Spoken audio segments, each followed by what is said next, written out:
y está conmigo aquí en el estudio Adrián Bueno, él es socio director legal de Baker Tilly en México, pues con un tema que obviamente está en el centro pues de la agenda de negocios, sobre todo, bueno, pues a partir de los señalamientos que en su momento hizo el Departamento del Tesoro con respecto a entidades financieras en nuestro país, pero en general es un perímetro que nuevamente se hace muy visible porque con la entrada del gobierno de Donald Trump, pues evidentemente al designar a los cárteles de la droga como organizaciones terroristas tiene una serie de implicaciones legales que, como decía la presidenta Sheinbaum, pues de repente cuando llegan a un acuerdo con Ovidio, pues no, que no negocian con terroristas por, digamos, como una definición de Estados Unidos, muy extraño eso, pero bueno, lo que queremos hablar después de esta larga introducción con Adrián, pues es justamente de lo que necesitan saber las empresas en términos del cumplimiento y de los mecanismos que hay con respecto al lavado de dinero. Claro. Buenos días, Rodrigo, a ti y a todo el auditorio. Pues como bien señalas, es un tema que pues ha dado mucho de qué hablar en las últimas semanas y meses. Efectivamente, pues resumías muy bien parte del contexto relevante en cuanto a los aspectos que nos llevan a reformas legislativas importantes en esta materia, que evidentemente es ahorita lo que nos vamos a enfocar y que desde luego, pues también hay que considerar, yo agregaría nada más quizá un punto a los que bien mencionaste, pues el hecho de que justamente el día de ayer la presidenta también designó un nuevo titular de la Unidad de Inteligencia Financiera, que está pendiente de ratificación por parte del Congreso, pero vemos justamente pues mucho movimiento en función de pues reforzar el cumplimiento en materia de prevención de lavado de dinero, ¿no? Y para ello, pues justo el 16 de julio, también hace muy poco tiempo, pues se aprobó ya una reforma que también creo que es una reforma bastante esperada porque había habido ya a lo largo de pues diversos años intentos de modificar la Ley Federal para la Prevención e Identificación de Operaciones con Recursos de Procedencia Ilícita, que en este contexto es importante tener en cuenta que es una ley administrativa cuyo objetivo principal es generar información para que las autoridades, específicamente la Unidad de Inteligencia Financiera y otras autoridades de la Secretaría de Hacienda, puedan realizar justamente pues una mayor labor de inteligencia preventiva. ¿Y qué se busca prevenir? Justamente el lavado de dinero y el financiamiento al terrorismo, ¿no? Entonces, va muy de la mano esta reforma, esta ley administrativa que mencionaba, pues con todos estos aspectos que se han buscado mejorar, robustecer, ya sea por cierta presión internacional o por temas evidentemente internos. También hay que tener en consideración que justo a nivel internacional hay un organismo que se llama el Grupo de Acción Financiera Internacional que está por realizar una quinta revisión en cuanto al cumplimiento de México en esta materia. Todos estos temas coyunturales son los que nos llevan a esta reforma que, como mencionaba, apenas el 16 de julio se publicó, entró en vigor el 17. Hay algunos aspectos que tienen un periodo transitorio, pero que reviste de aspectos de cumplimiento importante para las empresas. ¿Cuáles son? Sí, pues mira, yo dividiría en dos, en dos grandes bloques esta reforma. El primero es la ampliación en cuanto a ciertos conceptos, ampliación y también se aclaran ciertos conceptos que ya tenía la ley. Entre ellos, por ejemplo, se aumentan el número de actividades vulnerables y para darte ahí un par de ejemplos en este sentido, se agrega los desarrollos inmobiliarios como una actividad vulnerable en particular. También se aclara o se amplía el concepto, por ejemplo, en el caso de servicios de construcción. Anteriormente se hablaba de servicios de construcción, ahora se habla de actividades de construcción, lo cual desde luego va a ampliar el perímetro de los sujetos obligados, porque ya no solo son aquellos que realicen como tal el servicio, sino también puede ser que de forma propia se realicen estas actividades de construcción enfocadas en la venta o la intermediación y por lo tanto se amplía este espectro de actividades vulnerables, se agregan algunos otros en el caso de fe pública, por ejemplo, para aspectos de mediación, pero eso es la parte de actividades vulnerables. También un tema que me parece muy relevante es que se aclara finalmente, por ejemplo, el hecho de que los fideicomisos, cuando se realiza una actividad vulnerable a través de estos contratos que al final no son ni una persona física ni moral, no obstante ello, si lo realizas a través de fideicomisos las actividades vulnerables, también estará sujeto a todas las obligaciones en este marco legal. Esto es bien importante porque justo ahora con el tema de los fideicomisos, pues hay cierta presión, no ha habido comunicados al respecto, etcétera, pero la Secretaría de Hacienda para que pues alguien más absorba el negocio de los fideicomisos, que en su momento cuando Ceibanco compra a Deutsche Bank, pues quedan ahí, pues hay muchos fideicomisos, obviamente muchas fibras, etcétera, funcionan a través de fideicomisos. Y una vez que pues se da este señalamiento del Tesoro, pues muchos están buscando reposicionar sus fideicomisos, por eso una parte los absorbe la banca de desarrollo, pero no le alcanza. Ahora, con este nuevo perímetro que le dan, pues no está fácil que los bancos quieran abrirse un flanco más, ¿no? Si bien hoy están pues revisando nuevamente clientes, etcétera, para ver que no van a tener ahí algún frente abierto, ¿no? Entonces, esto que mencionas es bien importante porque complica mucho este engranaje, digamos, del sistema financiero que pues ahora ha quedado, no querría decir comprometido, pero sí pues con muchos que dicen, oye, pues yo por qué querría entrar a ese negocio, ¿no? Claro, totalmente, Rodrigo. Yo creo que también un tema importante en este sentido, también hablando de los conceptos que se amplían, pues y hay que tenerlo muy en consideración, que al final, con todo y sus aspectos importantes que hemos visto de dificultad de cumplimiento en sector financiero como tal, digamos que ese es un sector que ya estaba muy regulado, ¿no? Sin embargo, cuando vemos actividades vulnerables como tal, pues no solo es sistema financiero, que desde luego aplica, sino justo todas aquellas empresas o incluso personas físicas que por el giro o su actividad, pues la ley las encuadra como actividad vulnerable, que es decir, que son propensas a que pueda haber algún intento de lavado de dinero y entonces el espectro se vuelve muy grande. Eso te iba a decir justo, porque ya es amplísimo, ¿no? Cualquier transacción grande, desde una joyería, el sector automotriz. Ahora me llama la atención, estaba, mientras te escuchaba, tratando de pensar en qué ángulo del sector de la construcción entra esto, ¿no? Y decías, en la compraventa de inmuebles, etcétera. Me imagino en los contratos, en el broadcast de esta semana con el presidente de Qualitas, pues hay esquemas en donde incluso siniestran autos para obtener pues no remuneración, la prima, o bueno, más bien la compensación, digamos, y así pues ya entra el dinero al sistema.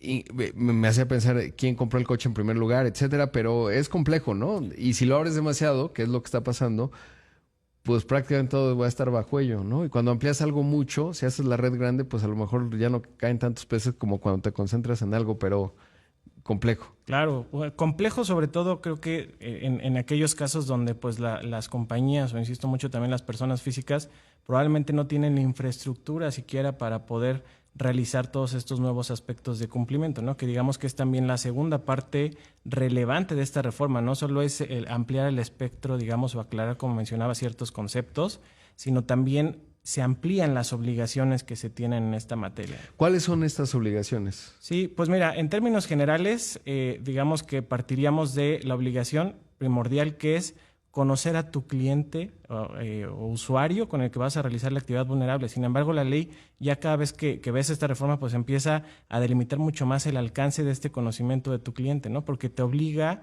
a que tengas un conocimiento directo, pero aparte que mantengas, por ejemplo, la información del expediente de estos clientes o usuarios con los que realizas las actividades por 10 años, anteriormente te mencionaba 5. El tipo de información que tienes que recabar se amplía muchísimo. Por ejemplo, uno de los aspectos me parece más relevantes en este sentido es la información del beneficiario controlador, que es otro de los conceptos que seguramente pues has escuchado como los aspectos relevantes de esta reforma, que no es otra cosa más que la identificación de quién es la persona física o grupo de personas físicas que realmente obtienen el beneficio de esta actividad vulnerable, ¿no? Entonces, tengo no solo que recabar la información de la persona o empresa con la que realizo la actividad vulnerable, si lo hago con una empresa, también estoy obligado a recabar la información del beneficiario controlador, es decir, la última persona física que obtenga ese beneficio. Se puede volver muy complejo, ¿no? Es decir, prácticamente imposible, porque de repente hay ciertas composiciones, por ejemplo, alguna vez en la identificación de los inversionistas para la autorización de una entidad financiera, pues se hacía súper difícil. Y pienso, por ejemplo, en la fricción que esto le pone a un comercio que vende joyería, por ejemplo, que supera cierto umbral, pues ahora tienen que guardar la información de 10 años, pero además pues le ponen mucha fricción a la operación y eso puede ser muy complicado. Pero debo hacer un corte, Adrián. Está fascinante pues las implicaciones de esta reforma que ya entró en vigor, como nos decías, el 17 de julio. Y regresamos, seguimos conversando pues de cuáles son las ramificaciones de ello. Esta mañana está con nosotros Adrián Bueno, él es socio director de Legal en Baker Tilly, México. Regresamos con más.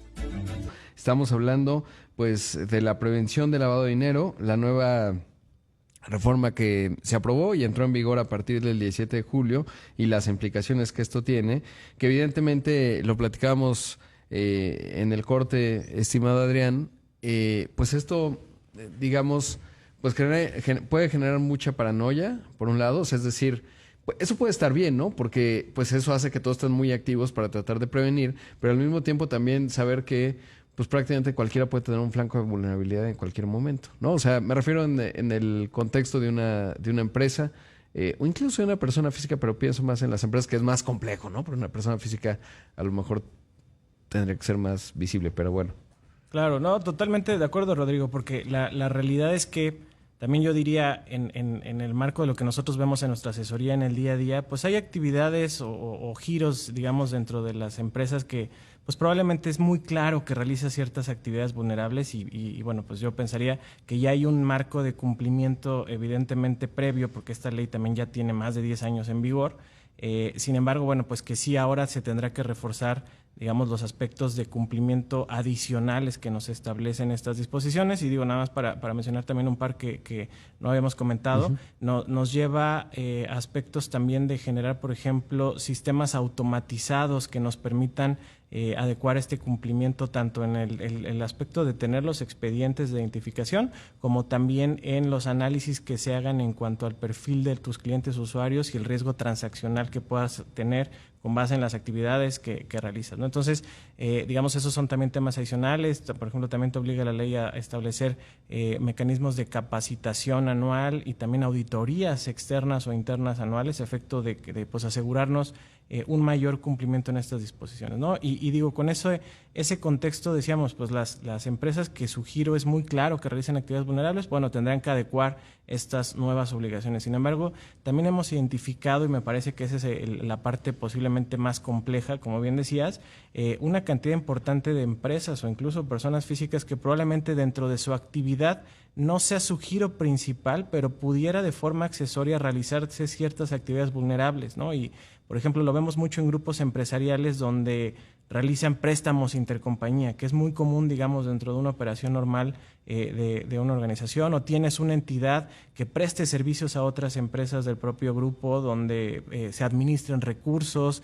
Entonces, digamos, son algunos ejemplos que probablemente no se tienen identificados y que detonan este tipo de obligaciones y que, bueno, es muy relevante, pues, justamente poderlos mapear para evitar alguna contingencia. Sí, hay un universo grande de empresas que venden, pensemos, pues, ingresos de entre decenas de millones de pesos hasta 1,000, 2,000, 3,000 millones de pesos, que a lo mejor no saben que están entrando en este nuevo paraguas. Pienso, por ejemplo, y ahora lo hablamos, en una de recubrimientos para el sector de la construcción. Y si eso entra dentro de servicios para el sector de la construcción, pues ya está en ese paraguas y es muy probable que hoy no lo saben, porque no necesariamente una empresa, digamos que ya es una empresa mediana, pues tiene visibilidad de el ritmo en el que están aprobando las leyes, etcétera. Digo, ustedes, pues claramente si fueran clientes de ustedes, pues se los dicen, pero a lo mejor ustedes tienen clientes muy, muy grandes, pero uno de cientos de millones de pesos, pues a lo mejor sí, a lo mejor no, y pues no tienen visibilidad, ¿no? Y eso es importante. Claro, ¿no? Y como te decía, yo creo que en nuestra experiencia esto les aplica en muchos casos y a empresas tanto muy grandes como a empresas pequeñas. Pequeñas, ¿no? sí. Y ahí es donde está la parte compleja. Claro, y el costo, ¿no? Además, pues de tener todo esto, ¿no? Las capacitaciones, las auditorías, los mecanismos para identificar al cliente, etcétera, está complejo. Correcto, y yo creo que esa es la parte más relevante de esta reforma, ¿no? O sea, digamos, sí hay que entender claramente la finalidad que se busca, que desde luego es un aspecto pues muy relevante y de interés público el que pues tengamos mayores mecanismos y la autoridad tenga mayores mecanismos para prevenir la comisión de estos delitos que son tan graves y que nos afectan, como es el lavado de dinero y el financiamiento al terrorismo.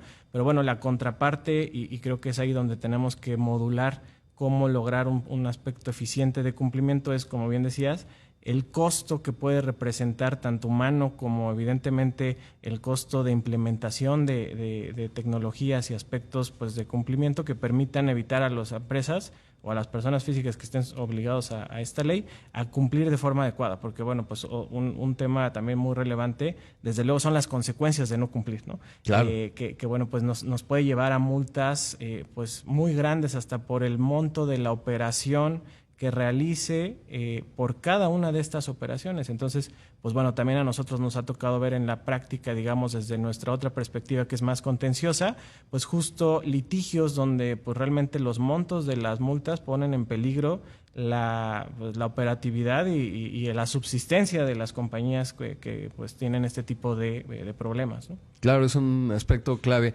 Adrián, ¿cuál sería la recomendación concreta? Digo, ya el hecho de que nos has planteado el panorama pues es muy útil, pero ¿cuál es la recomendación, lo decías ahora, en la gestión del riesgo? ¿Qué es eso?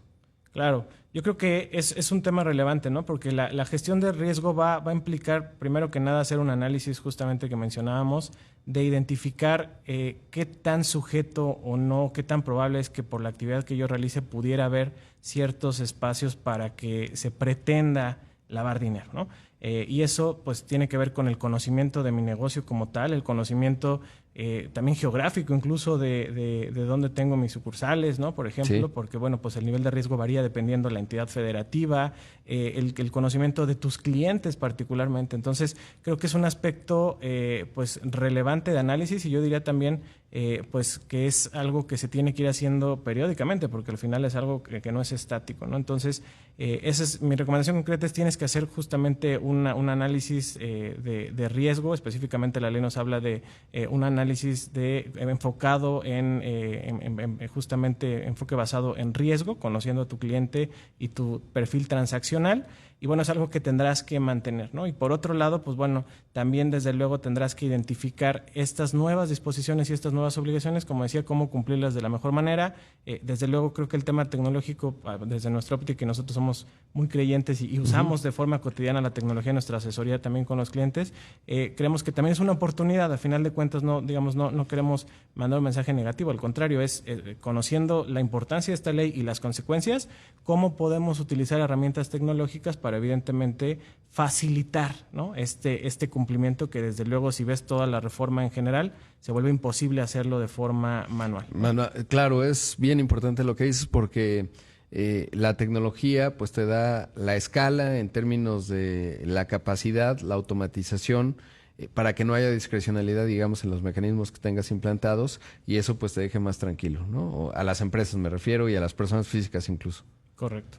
Pues Adrián, gracias por estar aquí. No, al contrario, muchas gracias a ti, Rodrigo. Si quieres, compártenos tus redes sociales porque ahí siempre están actualizadas. Claro que sí, con mucho gusto. Bueno, pues en nuestra página de internet, por favor, visítenos, que es bakertilly.mx, también bakertillymexico.mx y bueno, en LinkedIn también estamos como Baker Tilly México y bueno, como comentas, estamos pues constantemente hablando sobre estos y otros aspectos muy relevantes. Estamos haciendo webinars, justamente la semana pasada hicimos uno en materia de prevención del dinero, que pueden ver la repetición y pues estamos a la orden para cualquier duda que pudiera haber. Gracias, Adrián. Muchas gracias por estar Rodrigo. aquí. Ahí escuchamos a Adrián Bueno, él es el socio director legal de Baker Tilly México.